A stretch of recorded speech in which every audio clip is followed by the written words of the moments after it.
It has presented some challenges, but I don't think it's anything that we can't work through.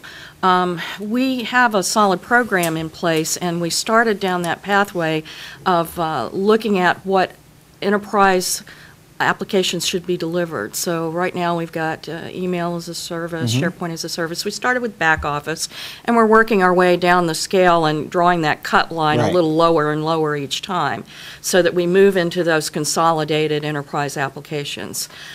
We also looked at replatforming. Some of our major applications, unfortunately, are large volume transaction based and are platformed on old mainframes.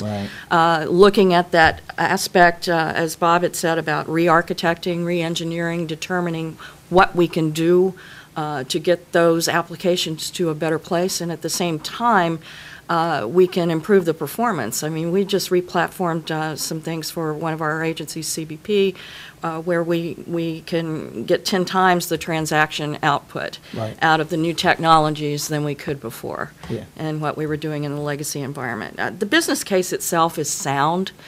You have to take a little bit of a longer-term view. There is some investment that's required to get to the goodness on the other side, and I'm hoping that we as agencies can all hold the line on making sure that our stakeholders in Congress and OMB and the public in general understands that there is some investment required. Beyond that, I think it's incumbent upon us to make use of these new business models as a service offerings and moving from CapEx to OpEx, not investing as much capital, not having those capital spikes, not owning and operating, and moving into service environments. And that's where industry is coming forward and providing those more innovative solutions to help us get there. Yeah.